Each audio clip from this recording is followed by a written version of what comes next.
Bonjour et merci d'être avec nous dans On ne vous demande pas d'y croire. Aujourd'hui, nous allons passer un moment avec une bioénergéticienne. Corinne Lebras, bonjour et merci d'avoir accepté mon invitation et d'avoir traversé la Méditerranée. Avec plaisir. Alors comme première question, je voudrais que vous me parliez de la phrase d'Einstein que vous avez mis en page d'accueil de votre site internet. Il est absolument possible qu'au-delà de ce que perçoivent nos sens se cachent des mondes insoupçonnés. Ben oui, je suis complètement en accord avec ça. Voilà, parce que depuis très très jeune, ces mondes insoupçonnés, c'est mon quotidien. Donc ça me faisait plaisir qu'un homme comme Einstein avait pu écrire cette phrase. Voilà pourquoi on la retrouve sur le site. C'est très bien. Et alors, racontez-moi un petit peu votre histoire et un petit peu qu'est-ce qui vous a fait démarrer dans la bioénergétique. Une hypersensibilité en tant qu'enfant, enfin lorsque j'étais enfant, beaucoup de solitude, ce qui fait que je n'ai pas perdu ces perceptions, cette sensibilité. Et puis 10-12 ans, j'étais rebouteux déjà. Ah bon oui, donc je manipulais et particulièrement moi, mais aussi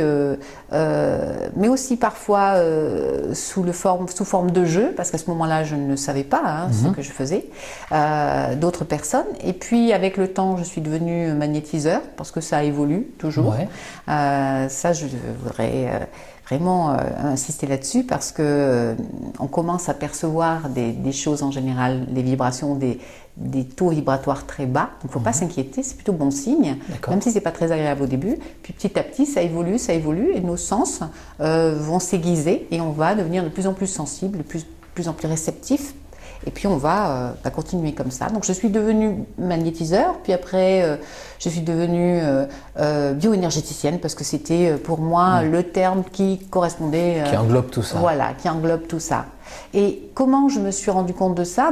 Vers 20 ans ou une vingtaine d'années, j'ai commencé vraiment… je mettais tout en panne. C'était une catastrophe, mais vraiment. Le gag, quoi. C'était un gag ma vie à cette époque-là. Je me mettais en colère, la télévision prenait la foudre. J'allais au supermarché, les portes se fermaient, les radios changeaient de station. C'était vraiment insupportable. Les ordinateurs tombaient en panne. Plus de télévision à la maison pendant des années parce que ça coûte cher. Enfin, à l'époque, ça coûtait cher une télévision. Donc, pas de téléviseur à la maison. Les enfants allaient voir la télévision chez les copains. Vous n'auriez pas pu travailler dans une société informatique, quoi. Ah non, ça c'est clair. Ouais. Ou alors, elle aurait eu aussi pour vendre. Ah oui. Voilà. Donc, en fait, je me suis rendu compte qu'en travaillant sur le vivant, tout ça se calmait, s'apaisait. D'accord. Et pour moi, c'était important parce que tout cela était accompagné forcément de beaucoup d'énergie, donc un tempérament assez volcanique. Et le soin m'apportait vraiment une détente. Alors, non seulement ça faisait du bien à l'autre, ça réglait son problème, mais en plus, moi, ça me détendait. Donc, au début, j'ai vraiment commencé pour ça, quoi. Et ça vous fatiguait pas? Eh ben non. Au contraire, ça vous revitalisait. Ça me calmait. Ah oui, ça m'apaisait vraiment. Donc j'ai commencé comme ça, puis après le bouche à oreille a très vite pris et voilà. Et quand vous étiez petite, vous effectuiez des soins sur des petits ou sur des adultes? Sur des animaux surtout, sur moi, sur des plantes aussi. Et puis j'ai ma maman qui avait des gros problèmes de santé et du coup je me rends compte aujourd'hui que j'ai travaillé beaucoup sur elle. Oui, vraiment. Après pour d'autres petites choses, les cousins, les cousines, sous forme de jeu, toujours sous forme de jeu. C'est ça qui est intéressant. Et je m'en suis rendu compte parce que j'ai une maman qui a pris en vidéo son fils qui avait 18 mois et qui travaillait sur sa petite sœur avec une position des mains exactement comme je le faisais. D'accord, et naturellement? Naturellement, sa petite sœur était malade, et il l'a couchée là en l'occurrence c'était sur le canapé, et il lui avait enlevé toutes les choses, il avait relevé son pull, et il mettait ses deux mains au-dessus du ventre de la petite sœur, et bizarrement la petite sœur s'apaisait et s'endormait à la grande joie de sa maman. Donc elle avait fait une vidéo pour me la montrer et quand je l'ai vue, ça m'a vraiment ramené à ma propre histoire. Alors comment vous l'expliquez ça? Est-ce que c'est vous êtes donc canal ou c'est quoi? C'est des guides, des défunts qui vous aident? Comment ça se passe? Alors oui, c'est de la canalisation, mais la canalisation, on est tous canal, hein, ça c'est obligé. Du moment qu'on est vivant, hein, ce qu'il nous faut pour bouger, c'est de l'énergie. Donc, de toute façon, on capte de l'énergie. Alors, on va capter plus ou moins de l'énergie. Selon notre état de santé, par exemple, forcément, le canal énergétique est moins dense, moins intense, donc on est sur quelque chose une aura déjà qui est beaucoup plus réduite. Lorsqu'on a une bonne santé, lorsqu'on a un tempérament plutôt, on va dire volubile, hein, on va être. Puis c'est dans la nature des gens, il y a des gens qui ont une très bonne aura, on dit, ils ont un charisme assez important. Voilà, on va avoir pareil des personnes qui ont une capacité de canalisation spontanée et importante.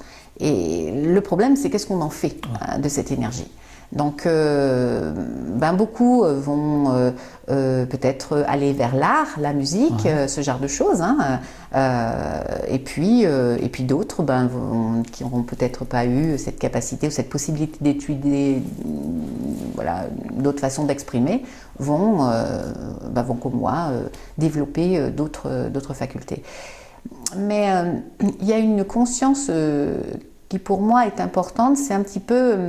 Cette solitude que j'ai pu avoir lorsque j'étais enfant-ado m'a permis de bien connaître ma musique intérieure. Et ça, c'est important. Chaque organe, quand il fonctionne, émet une vibration. Cette vibration, c'est un son, inévitablement. Donc, ce son crée pour moi une partition musicale. Et ça, c'est notre musique intérieure, c'est notre musique à nous. Et dès qu'il y a quelque chose qui vient perturber à l'extérieur, perturber cette résonance, cette musique, c'est désharmonisé. Spontanément, voilà. Hop, là, il y a un truc qui ne va pas. Et c'est comme ça que petit à petit, j'ai développé ces perceptions. Hein. Alors, comment vous détectez tous ces blocages? Est-ce que c'est par la position des mains? Vous faites comme un peu le Reiki, tous ces... Oui et non. Ouais. C'est pas tout à fait pareil. Vous avez votre propre méthode? Je sais pas, je ne veux pas me l'approprier. Je pense qu'elle existe depuis bien longtemps et que bien de personnes l'ont utilisée et l'utilisent encore, même si c'est avec des petites différences. En tout cas, lors de mes formations, moi, ce que j'enseigne à mes élèves, c'est vraiment d'être canal, dans cet état de canal, de neutralité intérieure, d'attention. Et à partir du moment où ils vont être canal, ils vont activer une énergie, ils vont être disponibles énergétiquement. Et le corps qui a devant eux, sur la table, la personne qui vient recevoir un soin, lui va se servir de cette énergie. Vous connaissez le principe de l'ami qui vient vous voir, il est complètement déprimé, et puis quand il part, il vous dit « t'es vraiment un super pote, quand je sors de chez toi, je suis en pleine forme, sauf que vous êtes épuisé. » Voilà, ça, alors je ne sais pas si ça marche comme ça chez les messieurs, mais en tout cas chez les femmes, ça marche comme ça chez les messieurs, je confirme. C'est très courant chez les dames. Et du coup, c'est exactement le même principe. C'est-à-dire que vous êtes en pleine forme, vous avez une bonne canalisation, votre collègue vient, et quand il vient, il va se servir de cette énergie que vous lui apportez, et ça va lui faire du bien. Et c'est le même principe. Donc, l'élève se tient dans cet état vibratoire qui est en relation avec le haut, parce que cette énergie-là, elle est en abondance infinie. La personne sur la table va utiliser inconsciemment cette énergie et en fait, les endroits de son corps qui sont en train de travailler et de se régénérer déclenchent des sensations. Et ce que l'on perçoit avec les mains, c'est ce travail qui est en train de se faire. D'accord. C'est ça en fait. C'est quoi, c'est les petits picotements des fois qu'on Voilà, sent?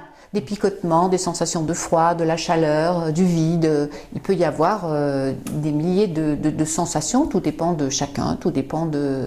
Après, c'est un petit peu votre décodage personnel qui fait que on perçoit les choses de différentes façons. Et vous vous mettez dans une espèce de méditation pour pouvoir faire ça? Moi, j'apprends à mes élèves à être spontanément canal lorsqu'ils sont devant une table.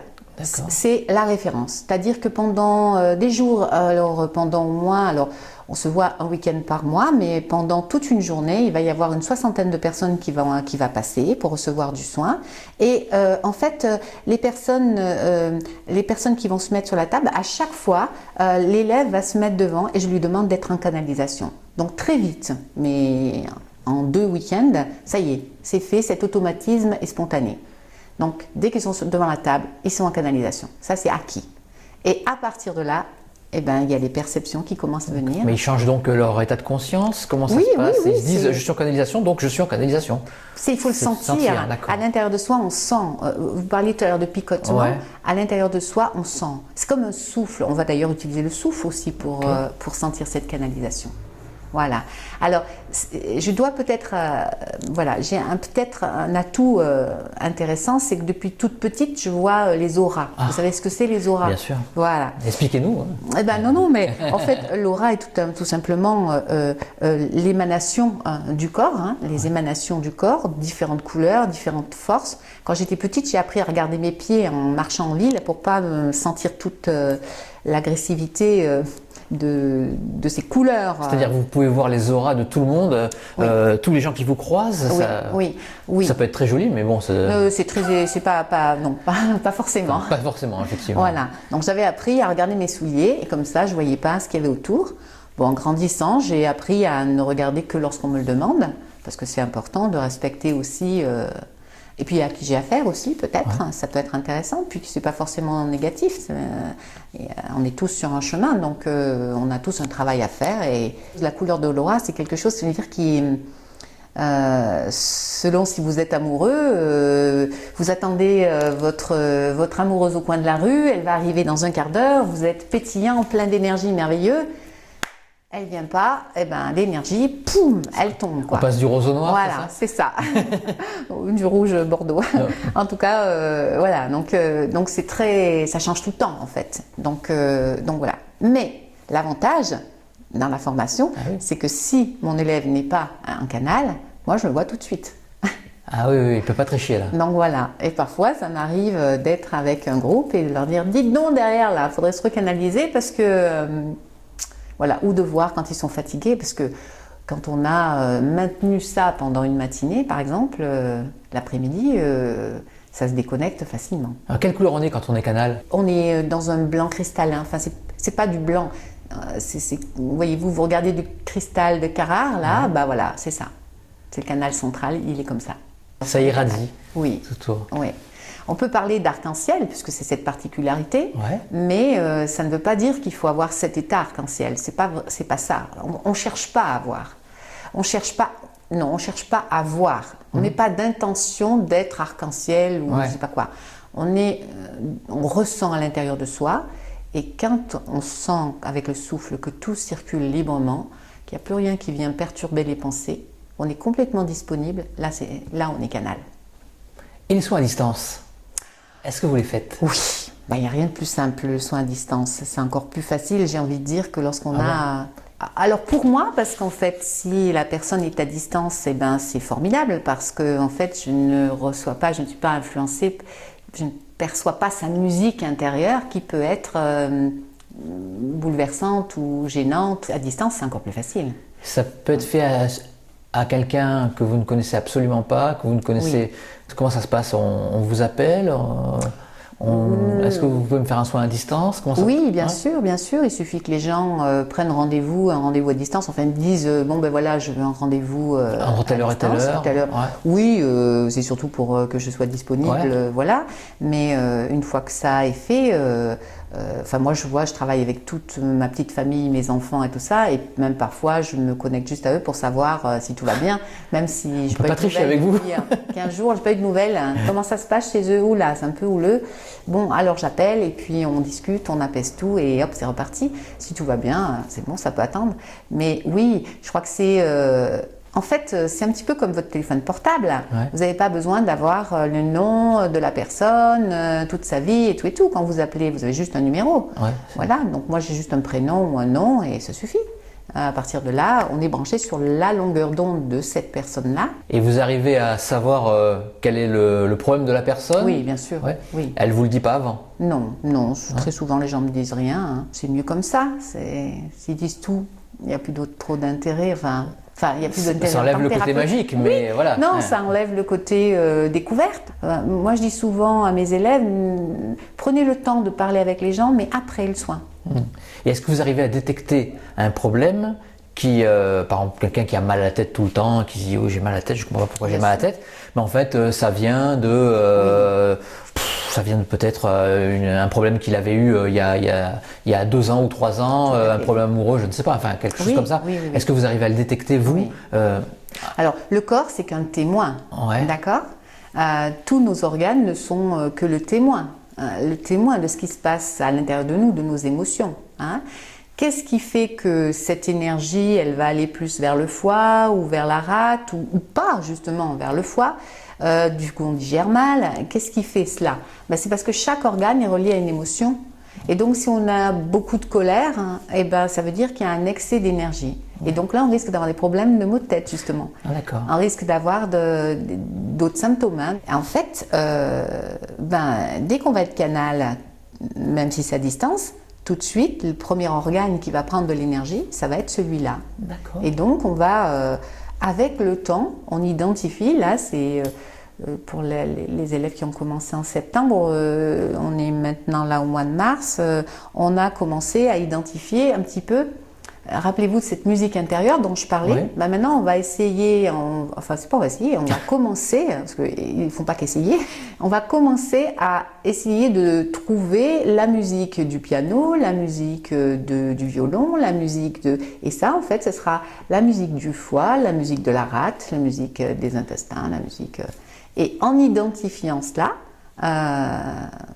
forcément, on avance dans l'explication à la personne de l'organe qui est en déficience et du coup à un moment donné j'ai travaillé avec alors j'ai pas travaillé avec un médecin parce que mon Dieu c'était interdit, mais j'avais une amie qui était médecin et une cliente qui est devenue une amie un médecin et qui a voulu que je travaille un peu, en tout cas on puisse parler des sujets qu'elle n'arrivait pas à résoudre. Ouais. Donc 1 ou 2 fois, enfin un petit peu plus, mais voilà, elle m'a présenté une cliente, un client, et en fait, justement, elle n'arrivait pas à trouver tout ce qu'elle avait prescrit jusqu'à ce moment-là ne correspondait pas, n'amenait pas d'amélioration. Et effectivement, en échangeant, on a complètement orienté le soin sur autre chose et les résultats suivaient.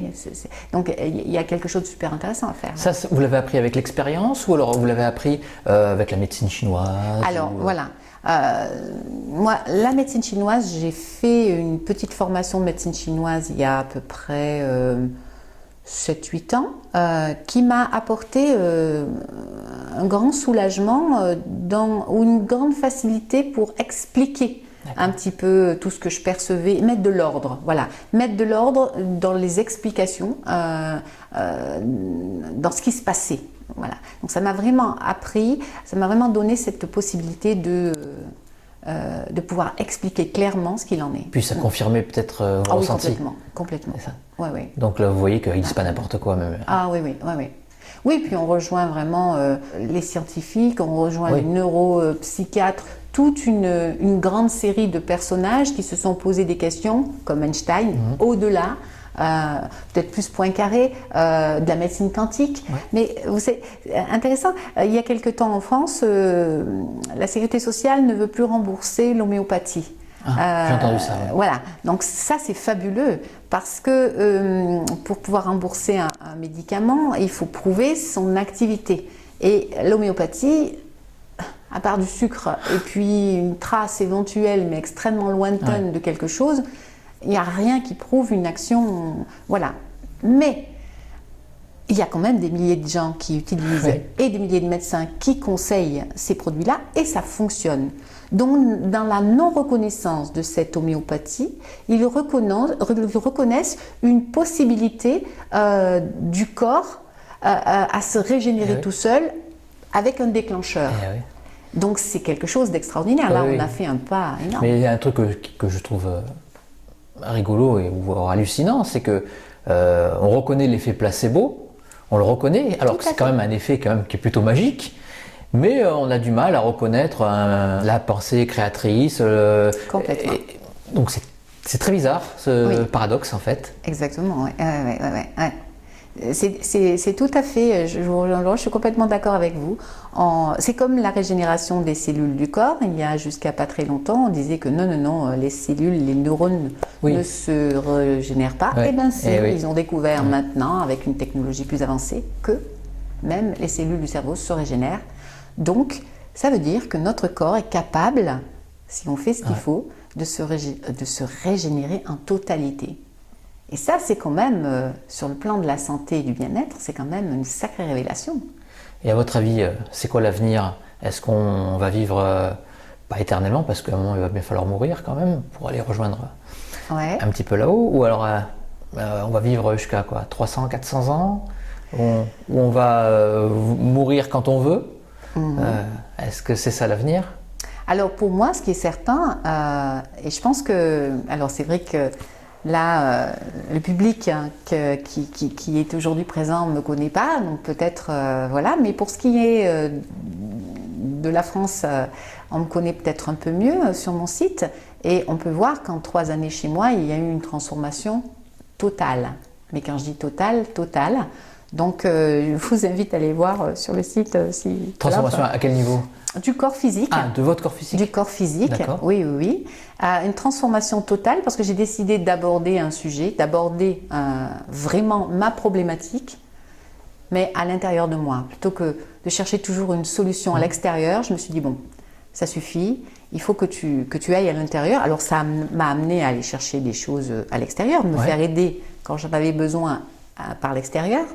Mais du coup, ça m'a amené aussi à une régénérescence cellulaire que j'ai moi-même déclenchée et que j'essaie encore et que je persiste à utiliser et à déclencher tous les jours, quoi. C'est ma méditation. Dans ma méditation, il y a aujourd'hui cette étude. Alors je parle bien d'étude, voilà.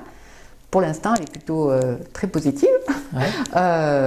Donc oui, ça me laisse penser qu'on va pouvoir vivre beaucoup plus longtemps, en meilleure forme, ça c'est sûr, avec une bonne santé, vraiment dans de très bonnes conditions. Je pense très sérieusement. Alors peut-être que nous sommes les pionniers de ça, peut-être, mais en tout cas, il est certain que nous allons vers ça c'est sûr. Donc vous arrivez à appliquer des soins sur vous-même? Oui, ça aussi, c'est un mystère qui me paraît surprenant, parce que je trouve qu'en tant que rebouteux, magnétiseur ou thérapeute quel qu'il soit, le premier qui doit bénéficier de ce que l'on pratique, c'est quand même sa personne. Et moi, ça a toujours été le cas. La première que je soigne, c'est moi d'abord. Ça marche en tout cas. Ça marche, oui, ça marche très bien, oui. Oh oui, j'ai eu 2 ou 3 fois dans ma vie l'occasion d'aller rejoindre le milieu médical et où on m'annonçait des catastrophes incroyables. Et là, de me dire, non mais ça va pas bien, quoi. Donc, à me traiter moi-même 2 ou 3 jours d'affilée et retourner faire des examens. Et en fait, c'était une erreur. Ou c'était pas une erreur? Voilà. En tout cas, il y a des premiers examens, il y a des premiers examens qui montrent un fait, et puis l'examen d'après qui montre, donc je parle de scanner, je parle de choses concrètes, mais qui montre bien qu'il y a dû se passer quelque chose entre-temps parce que ça ne correspond plus, quoi. D'accord. Vous êtes clairaudiente? Moi, tous ces termes-là, c'est un peu... Non, mais vous ressentez, surtout clairsentante. Oui. Non, je vois, vous voyez? Je vois, oui. Oui. Quand je fais des soins, par exemple, pourquoi je suis ici, chez vous, en ce moment, c'est parce que les lieux ont des mémoires. D'accord? On a parlé du corps qui a des mémoires. Si par exemple je suis très en colère, si mon foie est malade, c'est parce que j'ai une colère intérieure. Cette colère intérieure, elle s'est bien déclenchée à un moment donné. Donc le corps, la cellule, a cette mémoire, d'accord? Vous imaginez bien qu'un lieu où il y a eu une bataille, une tuerie, une boucherie, le lieu forcément dégage une énergie, on est d'accord? Oui. Donc mon travail aujourd'hui, ce que j'entends que je dois faire, c'est aller sur des lieux pour nettoyer ces mémoires-là, un peu comme je le fais sur le corps. Voilà, donc depuis quelques années, je voyage par le monde, un peu partout. On est allé au Pérou, on est allé aux États-Unis, on est allé en Belgique, un peu partout. Là, je pars à La Réunion dans quelques semaines. Voilà, je repars dans la forêt amazonienne en fin d'année. Entre-temps, on va aller à Tahiti, pas pour des vacances, pour du travail. Tout ça parce que ces mémoires, ces lieux sont porteurs de mémoire. Et donc, ces mémoires ont une influence sur les gens. Elles sont elles ont une résonance sur les gens. On revient à l'idée de la musique. Forcément, s'il y a une musique qui donne, qui est grinçante, qui est désagréable, toutes les personnes qui vont entendre inconsciemment cette musique risquent d'être un petit peu énervées en fin de journée. Voilà. Donc aujourd'hui, mon travail à moi, va être plus de travailler sur les lieux pour que les gens retrouvent un certain apaisement, un certain mieux-être. Voilà. Et ici, on est en Corse. Qu'est-ce que vous avez ressenti alors sur certains lieux? Je ne sais pas quel lieu vous avez visité, mais est-ce que vous avez ressenti des trucs très forts? Oui, bien sûr. Je garderai un souvenir absolument merveilleux de Bonifacio, comme un rempart, ces immenses falaises avec un rempart et une âme féminine qui protège, qui protège la cité, mais pas que, qui protège le pays, de par ses... Et d'un coup, comme ça, cette énergie de protection, qui dit protection dit peur, qui dit peur peur d'envahissement, peur de... Donc, méfiance par rapport à l'autre, voilà. Donc ça, c'est ancré. On vit dans cette influence, donc on ne sait même pas pourquoi on peut être méfiant de l'autre. Donc, d'un coup, en se concentrant sur cette énergie, c'est devenu autre chose, c'est devenu une figure de proue qui devient un visage offert. J'ai totalement confiance. Je suis le début du bateau, je suis le premier élément du bateau et je file dans la mer. Et c'était une énergie absolument extraordinaire. Qu'est-ce qu'elle va changer dans on va dire pour les Corses, une envie d'être soi et d'affirmer. Alors c'est fou de dire ça, mais je pense que peut-être il y avait ça auparavant parce qu'il y avait cette sensation d'envahissement potentiel enfin, il a déjà Corse, mais donc ça s'est inscrit dans les et là alors que c'est plutôt mais nous on n'a pas à craindre quoi que ce soit puisqu'on est juste c'est être, donc on n'a rien à voilà, juste le fait d'être, et c'est dans notre nature d'être ce que nous sommes. Donc, waouh, tout se défait, se déroule, tout tombe, et en fait, on a juste à être. Et cette peur-là, ces appréhensions qu'il peut y avoir, elles vont disparaître naturellement. Bon, c'est des bonnes choses. Oui, c'est des bonnes choses, c'est toujours des bonnes choses. Ouais. C'est toujours des bonnes choses, et puis c'est toujours très inattendu. On ne sait jamais ce qui va se passer sur un lieu.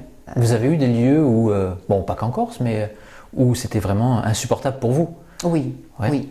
Ah oui, je suis allée à Paris et les 2 premières fois que je suis allée à Paris, pour moi, ça a été très, très, très difficile. Oui. On a vécu des choses, des mémoires, de massacres. Vous les voyez? Oui, oui. C'est ça qui est dur. C'est ça qui est dur en fait. C'est à Cusco par exemple au Pérou, on ouvrait le ventre des femmes enceintes. Enfin, on exposait. C'est les femmes qui avaient. Vous le saviez avant? Non, j'ai découvert sur place. En venant sur le site et en voyant petit à petit dans les rues des choses qui, et insistant à un moment donné, c'est comme un état second et puis il y a l'espace-temps n'existe pas. Et donc toute cette musique qui est imprimée dans les murs devient image. Et puis ces images, elles révèlent ce qui s'est passé sur le lieu. Alors ça pourrait être très intéressant. Il y a une dame qui me disait, parce qu'une fois je détaillais tout le costume de la personne qui avait en face de moi, et elle me dit ce serait très intéressant pour les associations historiques qui essaient de retracer. Moi j'adorerais vous poser plein de questions, vous emmener sur plein de lieux. Même vous avez été à Bethléem par hasard? Non. Et peut-être, j'aimerais bien pouvoir aller, bien sûr. Chaque chose en son temps. Pour l'instant, c'est pas ce que j'entends vraiment pour moi, mais moi, c'est là où j'entends et j'entends, il faut que tu ailles là. Ah, d'accord. Et du coup, je me dis, on verra ça. Et puis, le hasard fait bien les choses. Donc, quelques jours après, en général, il y a une personne qui me contacte et elle est sur le lieu. En fait, on vous contacte pour prodiguer des soins et puis ça tombe bien avec votre désir de voyage. Ça s'organise. Alors, c'est pas vraiment du désir, parce que j'ai plus 20 ans et que voilà. Mais j'ai beaucoup de plaisir à voyager quand même. Mais c'est pas du voyage touristique. Oui, je comprends. Demander à nos amis qui m'ont accompagnée, c'est pas du voyage touristique. C'est quand même très intense. Parfois il y a une continuité dans plusieurs sites. Donc voilà. Je suis aussi allée en Italie beaucoup. Et d'ailleurs, il faut que j'y retourne encore. Là, c'était très impressionnant. Ah oui, au Colisée? Ouais, le Colisée, oui. Il y a eu un texte sur mon site sur le Colisée qui était absolument extraordinaire. Qu'est-ce que vous y avez vu au Colisée? C'était magique le Colisée, tous les spectacles qu'il pouvait y avoir. Ouais. Et à un moment donné, j'ai éclaté de rire parce que j'ai vu une baleine dans le Colisée. Et là, je me suis dit, alors Corinne, là, c'est bon. Tu es complètement dans l'imagination, voilà. Et en fait, pas du tout. On a vu, après, vous savez que les audioguides, Ouais. on est arrivé à un moment donné et ils expliquaient qu'ils mettaient de l'eau. En fait, le Colisée était empli d'eau et qu'ils avaient, dans l'audioguide, hein, tous ceux qui sont allés là-bas au Colisée, ils l'ont entendu, ils avaient, à une époque, à un moment donné, amené des baleines pour impressionner. C'était du spectacle. Hein, c'était une grosse production là. Ah oui, là c'était une grosse production, je pense. Je ne sais même pas comment ils ont fait pour l'emmener d'ailleurs. Donc il y a eu des choses comme ça. Oui, des fois, c'est vrai qu'on pourrait penser que c'est magique. Moi je pense que c'est magique. Quand c'est beau, quand c'est moins beau. Oui. Vous n'avez pas été à la maison de Napoléon? Si. Ah. Qu'avez-vous vu? Bon, alors je ne veux pas créer de... Allez-y, voilà, on est entre amis. Voilà, Napoléon n'est peut-être pas forcément le personnage extraordinaire, voilà, que l'on a pu, ou que les livres, en tout cas, nous ont laissé entendre. Alors, ce qui est intéressant de savoir quand même, c'est que parfois, lorsqu'une personne meurt, et elle ne va pas, enfin parfois, souvent, elle ne va pas partir vers le ciel immédiatement, comme on pourrait l'imaginer. Et donc, elle considère qu'elle n'a pas terminé sur Terre son travail, ou ce pourquoi elle était venue, ou peut-être que l'endroit vers lequel on l'invite à aller ne lui convient pas, donc elle reste encore un peu, on va dire, à déambuler dans nos... Tout en sachant qu'elle est morte? Dans notre espace, oui. Ouais. Alors des fois ils le savent, des fois ils ne le savent pas. Ouais, parce que j'avais entendu parler que les gens ne savaient pas qu'ils étaient morts. Oui. Qu'ils tournaient en boucle. Oui, tout à fait, oui, c'est vrai ça. Et ça fait un peu pour eux comme un jour sans fin. Vous avez vu ce film? Voilà, c'est exactement ça. Donc là, l'espace-temps n'existe pas. Il suffit que... pour que ça se termine, il faut que quelqu'un rencontre ces personnes et les aide à aller à résoudre le problème qui fait qu'ils sont bloqués là, ou comprendre peut-être qu'ils sont morts. C'est un problème de quelque chose qu'ils n'ont pas résolu, c'est ça? Parfois, une personne, alors je vais être très cartésienne, mais parfois une personne qui a accumulé toute sa vie des biens et qui ne veut pas que, par exemple, les héritiers en fassent n'importe quoi, ou peut-être un couple qui s'est beaucoup aimé et puis qui attend que l'autre parte aussi pour partir ensemble. Ça peut être aussi souvent des parents qui ont du mal à laisser partir leurs enfants ou dont l'enfant... sent que la tristesse est trop importante, donc il va attendre un peu avant de... Voilà. Et puis beaucoup dans les hôpitaux, toutes ces morts violentes, toutes ces choses-là, oui. Et vous pouvez les aider, à ceux qui tournent en boucle? Alors, c'est plutôt eux qui demandent de l'aide. D'accord. C'est plutôt eux qui demandent de l'aide. Donc ceux-là, ils savent qu'ils sont morts quand même. Ceux-là, ils arrivent à la fin d'un cycle, voilà, c'est le moment pour eux de s'en aller. Moi, je dis ça et c'est pas tout à fait vrai. Lorsque je suis allée à Séville, on n'a pas assisté, mais on est arrivé juste après un très très grave accident. Et le monsieur qui conduisait n'avait pas la conscience d'être décédé. Donc on lui a expliqué la situation. Et donc il est revenu sur l'accident et il est resté là, je pense, le temps de... En tout cas, il a pris conscience. Donc, quelque part, il faut les aider à prendre conscience de la situation. Pour ceux qui n'ont pas compris, il faut les aider à prendre conscience de la situation. Pour ceux qui veulent partir et qui se manifestent, il faut les aider à... Et il y en a beaucoup autour de vous? Là, non. Non, pas là. Mais dans la cage d'escalier, oui, il y en a 2. Ah bon? Oui. Il y a un vieux monsieur. Ouais. Et puis, il y a un homme plus jeune, mais qui devait avoir des problèmes graves de santé. Il demande à partir, lui ou... Bon, on peut leur poser la question, oui. peut. C'est-à-dire qu'ils resteront là jusqu'à ce que quelqu'un, un jour, les aide à s'en aller. C'est des gens qui sont morts ici? Ici, oui, je pense, oui. Ouais. Je pense que c'est des gens qui sont... Oui. Oui, pour les deux, oui. Ah, c'est marrant. Est-ce que vous vous concentrez pour les voir ou là, c'est eux qui viennent à vous, quoi? Ouais. Alors, c'est une énergie que j'ai perçue quand je suis montée. Ouais. Donc là, je fais du distance et je me ramène à où j'étais tout à l'heure et où j'ai senti cette différence dans ma musique Et du coup, je suis en contact avec eux. Mais c'est comme un plombier, vous savez. Hein. Au début, on a du mal, on réfléchit, le rouge avec le bleu, et ainsi de suite, et suite. Et au bout de 35 ans, ben, c'est spontané. Ouais, vous arrivez à distinguer l'imagination, le mental Oui. et la réalité, mais la réalité d'ailleurs, quoi. Oui, bien sûr. C'est pas du tout la même musique. Pour moi, c'est la pratique qui fait que on va identifier à un moment donné ce que moi je. Et puis on se trompe. Ouais. Et quand on s'en rend compte, eh ben, on se dit bah ça c'était pas de la bonne musique. Vous vous entraînez? Vous avez non. Voilà. Non, je m'entraîne pas parce qu'en fait, j'ai pas beaucoup de mérite. Ayant eu ça très petite, du coup, je veux dire, non, moi je m'entraîne à justement ne plus rien sentir, à être dans des endroits où ça me sollicite plus du tout. Tout est source de tout, absolument tout, partout. Chaque maison, chaque rue, chaque personne. Donc, je suis un peu l'ermite, quoi, à mes moments de disponibilité. Je vais me mettre en pleine campagne, montagne, où je vais pas rencontrer grand monde. D'accord. Ça me permet justement de ne plus rien entendre, ne plus rien sentir. En tout cas, votre chemin de vie, il était clair pour vous. Oui, j'ai essayé de faire d'autres choses. Ouais. Hein, quand on est jeune, parce que moi, j'avais pas l'impression de travailler en fait, hein, du tout. Je suis comme ça, donc pas du tout l'impression de travailler. Donc j'ai essayé de faire d'autres choses. Alors j'ai amorcé plein de choses fabuleuses qui ont été reprises par d'autres et qui ont vraiment amené des choses intéressantes, mais qui ne m'ont jamais nourri moi. D'accord. Par contre, à chaque fois que je décidais de reprendre du soin dans mon esprit, de dire bon là, il faudrait que je reprenne les soins, bah, une semaine après, mon agenda, il était... donc bon, à 40 ans, je me suis dit peut-être que c'est cette voie qu'il faut que je... Voilà, l'histoire. Voilà. Bah, écoutez, merci beaucoup. Merci C'était à vous. vraiment très intéressant. Je vous en prie.